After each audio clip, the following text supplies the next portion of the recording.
जो कुछ चल रहा है सैनिक समाज की मांगों के ऊपर,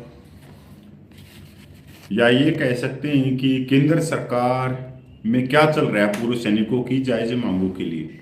वो जायज मांगे आप सबको मालूम है। एक ये लेटर है और ये लिखा गया है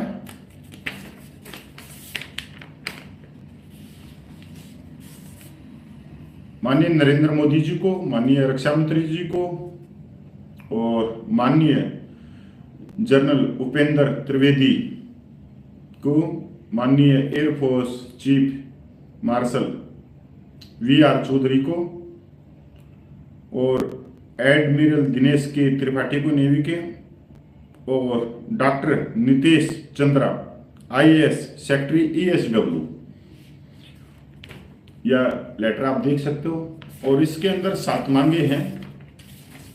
यह लेटर लिखा गया है इंडियन एक्स सर्विसमैन मूवमेंट के द्वारा 10 जुलाई 2024 को, और इंडियन एक्स सर्विसमैन मूवमेंट के जो अध्यक्ष हैं वो माननीय मेजर जनरल सतवीर जी हैं। पहले तो मैं इनकी जो मांगे हैं वो आपको पढ़ के सुना देता हूं, उसके बाद में बताता हूं कि माननीय भारत सरकार ने क्या जवाब दिया है। बहुत जरूरी है और जरूरी है। ये वीडियो थोड़ा लंबा हो सकता है पर बहुत जरूरी है। समय निकाल के देख लेना, थोड़ा थोड़ा करके देख लेना। अगर लंबा लगे तो थोड़ा थोड़ा, जब आपको समय लगे जब देख लेना कि वाकई में आप लोगों की मांगे पूरी होंगी या नहीं होंगी, या आप लोगों के साथ में कौन व्यक्ति धोखा कर रहे हैं। कौन व्यक्ति 30 लाख पूर्व सैनिकों का नाम लेके सरकार को गुमराह कर रहा है और सरकार से एक वर्ग सिर्फ 3% के लिए वेलफेयर खींच रहा है, 97% का पैसा खींच रहा है, पर 97% के पास में बाबा जी का ठल्लू कुछ नहीं। क्यों? इसका सवाल का जवाब मैं बाद में दूंगा। 30 लाख के जो प्रधान हैं वो कुछ व्यक्ति हैं। पहली मांग क्या है इनकी, मैं मांग पढ़ देता हूं। 1 रैंक 1 पेंशन, दूसरे नंबर पे सेकंड कैरियर कि जो भी रिटायरमेंट होते हैं उनको, जो केंद्र सरकार में वैकेंसी है उनको भरा जाए। Constitution of ex serviceman ESM commission on the line of the women commission, minority commission, इसकी तरह एक अलग से एक्स सर्विसमैनों का कमीशन बनाया जाए।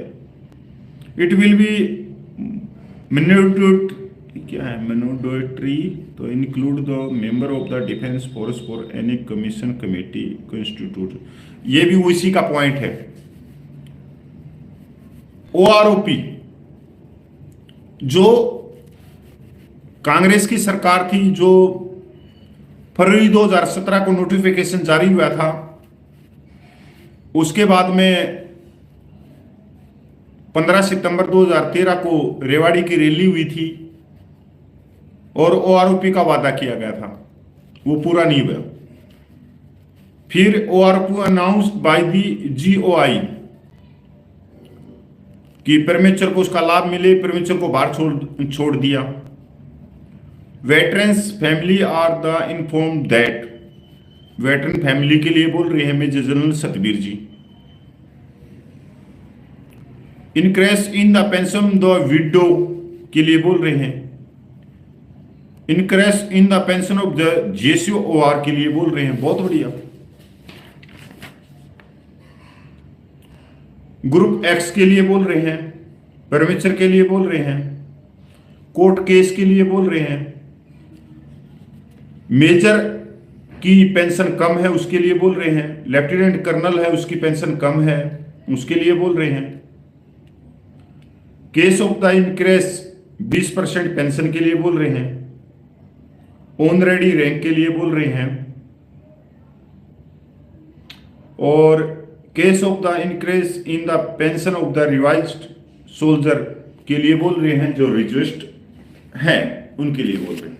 मैं एक एक का उत्तर दूंगा और इनके पास में क्या उत्तर आया। पूर्व सैनिक भाइयों, आपने मेजर जनरल सतबीर साहब के वीडियो सुने या नहीं सुने तो उनके लाखों वीडियो हैं, यूट्यूब पे सर्च कर लेना। कांग्रेस की सरकार थी और कांग्रेस सरकार में एक कमेटी गठित हुई थी श्री भगत सिंह कोश्यारी जी के नेतृत्व में, जो उत्तराखंड के रहने वाले थे, जिनको आप राज्यपाल की भी जानते हो। अभी वो महाराष्ट्र के राज्यपाल थे 2023 तक। सरकार किसकी थी? कांग्रेस की। और कांग्रेस ने किसके नेतृत्व में कमेटी गठित करी? श्री भगत सिंह कोश्यारी के नेतृत्व में। और भगत सिंह कोश्यारी थे बीजेपी के नेता। कोश्यारी कमेटी ने 2011 में रिपोर्ट दी कि जो जवान हैं उनको कम उम्र में रिटायरमेंट कर दिया जाता है, क्योंकि भारतीय सेनाओं को नौजवान रखना। और कोश्यारी कमेटी ने पूरी जो रिपोर्ट दी एक्चुअल में वो दी छोटे रैंक के सैनिकों के लिए, जवान जेसू के लिए, आर्थिक शिष्टि के लिए, विधवाओं के लिए। जबकि वो उस समय कांग्रेस की सरकार थी, वो बीजेपी के नेता थे। और कांग्रेस ने बीजेपी के नेता की जो कमेटी की रिपोर्ट थी वो स्वीकार करी। और फरवरी 2014 में एक छोटा सी लाइन में एक नोटिफिकेशन निकाला कि ओआरओपी को लागू करो। उस समय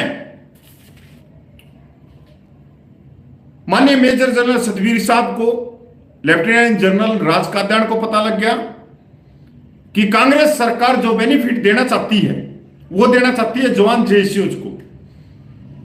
क्योंकि मेजर जनरल सतबीर और लेफ्टिनेंट जनरल राज काद्याण जी हर भाषण में कहते थे मेरे जवान, मेरी सैनिक विधवा माता कम उम्र में रिटायरमेंट हो जाते हैं, ये हो जाते हैं, वो हो जाते हैं। और एक्चुअल में बात भी यही है, सच्चाई भी यही है। तो इन्होंने वहां पर जो कांग्रेस ने जो घोषित की नोटिफिकेशन उसको कैंसिल कर दिया। मतलब कैंसिल क्या, विरोध कर दिया। और ये गए बीजेपी में, और बीजेपी में जाने के बाद उन्होंने रेवाड़ी की रैली करवाई और बीजेपी आ गई सरकार में 2014 में। बीजेपी ने कोश्यारी कमेटी को आराम से पढ़ा और पढ़ने के बाद में देखा कि वादा तो गलत कर दिया रेवाड़ी रैली में। और बीजेपी के नेता ने ही ये रिपोर्ट दी है। किसने दी है? भगत सिंह कोश्यारी ने। बीजेपी भी फंस गई। पर बीजेपी जो लागू करना चाह रही थी वो आरोपी, वो छोटे रैंक के सैनिकों के लिए करना चाह रही थी। उसी समय क्या हुआ कि जंतर मंतर में 2015 में धरना प्रदर्शन चालू हो गया। अब बीजेपी सरकार ने देखा कि हम तो 97% को आरोपी देना चाहते हैं, पर 97% आंखें बंद करके, चश्मा लगा के मेजर जनरल सतबीर के साथ में हो गई। जय हिंद, वंदे मातरम, जय भारत भाई।